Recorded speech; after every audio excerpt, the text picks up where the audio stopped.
ఇప్పటి వరకు పోలైన ఓట్ల శాతంపై మరింత సమాచారం మా అమరావతి ప్రతినిధి ప్రసన్న అందిస్తారు. ప్రసన్న చెప్పండి, ఇప్పటి వరకు ఎంత పోలింగ్ శాతం నమోదైంది? అంటే రంగిణి యాక్చువల్ గా 1:40.24% పోలింగ్ జరిగినట్టుగా మనకి ఉన్న సమాచారం ప్రకారం తెలుస్తుంది.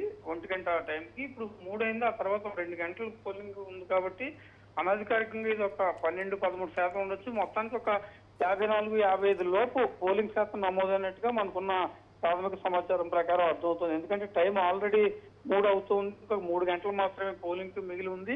ఈ చివరి 2:30-3 గంటల్లో ఒక 20-25% పోలింగ్ నమోదయ్యే అవకాశాలు అయితే ఓవరాల్ గా కనిపిస్తున్నాయి. మనకి అనకాపల్లి కానీ, లేకపోతే వైజాగ్ డిస్ట్రిక్ట్ కానీ, ఇటు తూర్పుగోదావరి కానీ, లేకపోతే ఇటు మాచర్లు కానీ, గుంటూరు కానీ ఇలాంటి చోట అన్నిటికీ యావరేజ్ పోలింగ్ వచ్చింది. అయితే మాచర్లలో కొన్ని చోట్ల చెదురుమదురు సంఘటనలు జరిగాయి. ఈవీఎంలు మీద కొంతమంది వచ్చి దాడి చేయడం, ఆ తర్వాత పోలింగ్ ఆగిపోవడం, ఇవన్నీ పరిస్థితులు వచ్చాయి. కాబట్టి మరి రీపోలింగ్ విషయంలో ఏమైనా ఈసీ నిర్ణయం తీసుకుంటుందనేది కూడా చూడాల్సి ఉంది. ఈసీ ఈ ఉదయం నుంచి జరిగిన సంఘటనల మీద ప్రత్యేకంగా దృష్టి పెట్టింది. మాచర్లలో జరిగాయి, కడప జిల్లాలో కొన్ని సంఘటనలు జరిగాయి, జగ్గంపేటలో గొడవ జరిగింది, కానీ పోలింగ్ ఆగిపోయే పరిస్థితి లేదు. అయితే పోలింగ్ మాచర్లలో ప్రధానంగా ఆగిపోయింది కాబట్టి అక్కడ పరిస్థితులు ఏ విధంగా ఉంటాయి, అవసరమైతే రేపెల్లుండిలో రీపోలింగ్ పెట్టి దాని మీద దృష్టి పెట్టడం జరిగింది. ఓవరాల్ గా మనం రాష్ట్ర వ్యాప్తంగా చూస్తే 1:40% ఉంది అఫీషియల్ గా ప్రకటించింది. 3 గంటలకు ఇంకా ప్రకటించలేదు, కానీ ఒక 53-54% పోలింగ్ నమోదు అవ్వచ్చు అని అంచనాల ప్రకారం తెలుస్తుంది. ఓవరాల్ గా 6 గంటలకి 75-80%, అంటే 6 గంటల లోపు క్యూ లైన్ లో ఉన్న వాళ్ళందరికీ కూడా